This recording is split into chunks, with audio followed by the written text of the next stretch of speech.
James Harden put on an absolute offensive clinic against the Boston Celtics in Game 1 of the Eastern Conference semifinals. And the thing that surprised me the most was the number of mid-range shots he hit in this basketball game.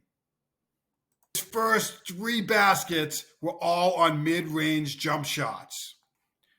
This is not typically Harden's game, but it is something he did to build some confidence early in the game before shooting 3-pointers and getting to the basket. After connecting on a few mid-range shots early in the game, it was business as usual for Harden as he started to knock down 3-pointers. The Celtics tried different defenders, different ball screen coverages, drop coverage, double teaming, switching, and they had trouble, and here's the drop coverage throughout the game. I'm going to dive into some of the things the Celtics did to slow down James Harden in just a couple minutes, but you'll see that he didn't get away from the mid-range as he's going to take another one here against Grant Williams. Harden did a nice job getting out in transition and finishing with some contact. In the second half, Harden would continue to hit mid-range shots, and I really like how he uses his body to draw contact before stepping back off the defender to knock down these shots. When it was available, Harden did a great job getting to the basket. This was an excellent move against Jaylen Brown late in the game. But when his team needed baskets and critical points in the game, Harden would always go back and rely on those 3-point shots.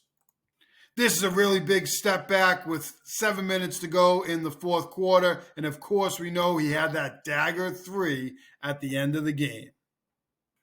Harden's going to hit one more 3-pointer before hitting his 7th 3-pointer, which was the game-clinching basket for the 76ers. I have a complete breakdown on that shot as well. What can the Celtics do to slow down Harden? I thought they had some success putting pressure on the basketball, and I'll show you in a clip a little bit later when they don't let him get the basketball back once he gives it up. Make Harden a spectator, let him stand outside.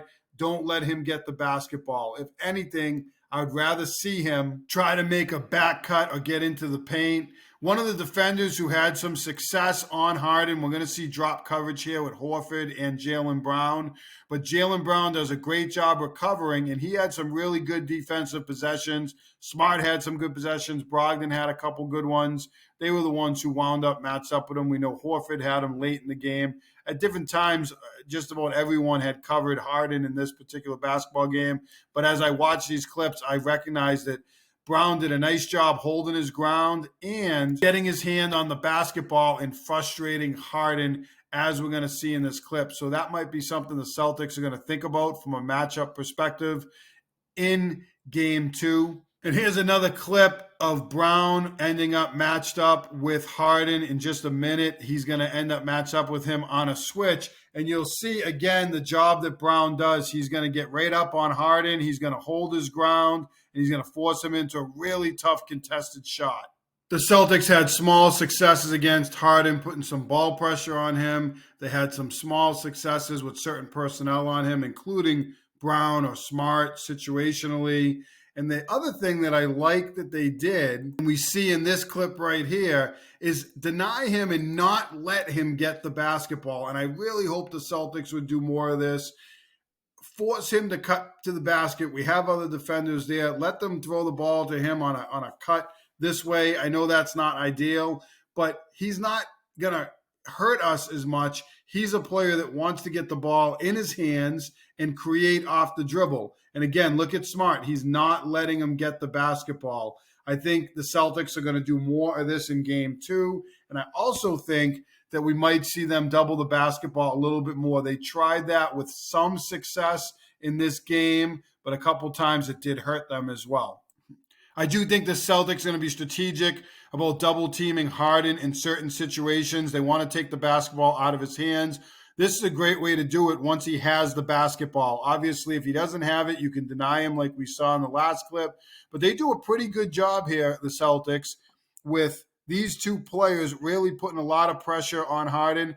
They double team him and force him on his right hand. I know he can dribble with his right, but it puts him onto the sideline, and it's not ideal. He does like to attack a little bit more off his left hand. So putting him onto the sideline in this situation is going to make it a little bit harder for him. But I also think the Celtics have to do a better job with their interceptor players. You have to rotate a little bit better because this player, it's going to be too easy, this catch in the middle. And then now Tatum's caught. He's going to step over.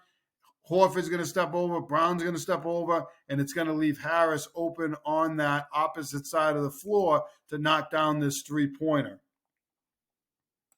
If the Celtics are going to double Harden, they're going to have to be a little bit better and more sound with their rotations. I actually think in this particular instance, it's going to be pretty hard for Harden to make that pass over Smart and Horford, to skip it all the way across the floor. Could Tatum be in here a little tighter and take the most immediate threat? Force Harden to throw a tougher pass, might get deflected here with Smart. They make it a little bit easier. I would take the more immediate threat.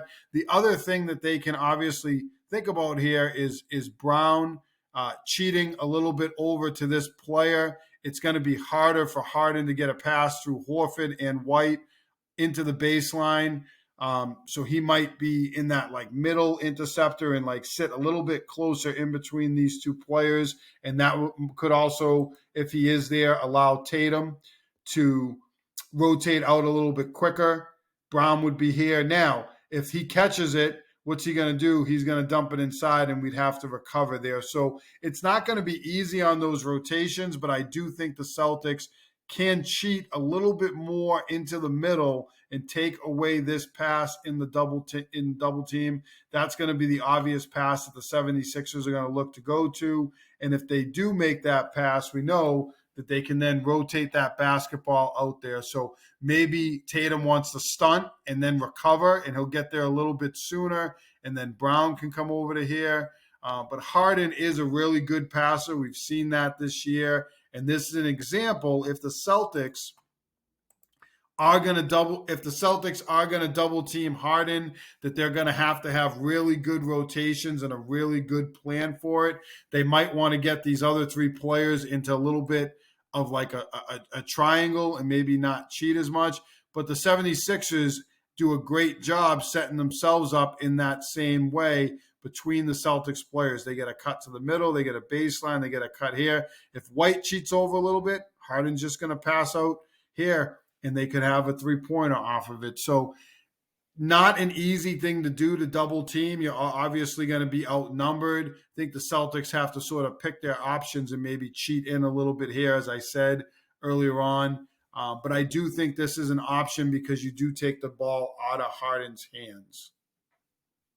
Whether the Celtics decide to continue to put ball pressure on James Harden, they decide to double team him, they decide to deny him the basketball and not let him get it back. They make some personnel adjustments with guys that are going to switch onto him. They're going to have a tall task defending one of the most prolific scorers in the NBA. He had a career-high 45 points in Game 1, and Harden's going to be locked in to try to give Philadelphia a 2-0 lead in this series. Can't wait to see what happens. Break down another video for all the Get Better Basketball community.